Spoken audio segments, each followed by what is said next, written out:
സത്യം പറഞ്ഞ ഇന്ന് ബിഗ് ബോസും ലാലേട്ടനും മനീഷിനെ വല്ലാത്ത ഒരു അപമാനമാണ് ചെയ്തത്. കാരണം ബിഗ് ബോസിന് അത് ചെയ്യായിരുന്നു. കാരണം തമാശയായിട്ട് ചെയ്യായിരുന്നു. അനീഷ് ഈ ജയിലിന്റെ ഐശ്വര്യം എന്ന് പറയായിരുന്നു.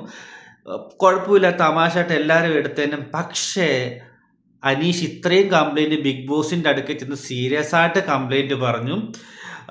എന്നെ എല്ലാവരും ജയിലിലോട്ട് അയക്കുന്നു, എല്ലാവരും ജയിലിലോട്ടൊക്കെ സീരിയസ് ആയിട്ട് കംപ്ലൈന്റ് പറഞ്ഞപ്പം ഇപ്പം അങ്ങനൊരു അതായത് അനീഷ് കംപ്ലൈന്റ് പറഞ്ഞു ഒരു വിലയില്ലാത്തതിൻ്റെ രീതിയിൽ, അതായത് അനീഷാണ് കുറ്റക്കാരൻ മറ്റുള്ളവരെല്ലാം നല്ല എന്നുള്ള രീതിയിൽ ഒരു വിലയില്ലാത്ത രീതിയിൽ അനീഷാണ് ഈ ജയിലിൻ്റെ ഇതെന്ന് പറഞ്ഞിട്ട് തമാശ കാണിച്ചത് തീരെ ശരിയാണെന്ന് എനിക്ക് തോന്നുന്നില്ല. ലാലേട്ടന് തന്നെ അത് കാര്യം മനസ്സിലായിട്ടുണ്ടെന്ന് തോന്നുന്നു. ലാലേട്ടന് കാര്യം മനസ്സിലായിട്ടുണ്ട്, തമാശയായിട്ട് എടുത്താൽ മതി എന്ന് പറഞ്ഞിട്ടുണ്ട്. പക്ഷേ ഇത് വളരെ മോശമാണ്. ബിഗ് ബോസ് ഒരാൾ സീരിയസ് ആയിട്ട് കംപ്ലൈൻറ്റ് പറയാം, ആ സീരിയസ് മനസ്സിലാക്കി ചെയ്യുക. അനീഷ് അവിടെ ആരുമല്ല എന്നുള്ളൊരു രീതിയിലായിട്ടാണ് കാണിച്ചേക്കുന്നത്. ഓക്കെ, ഈ പറയുന്ന അനീഷ് മാത്രമല്ല, അവിടെയുള്ള എല്ലാവരും പല കാര്യങ്ങളും ചെയ്യുന്നുണ്ട്.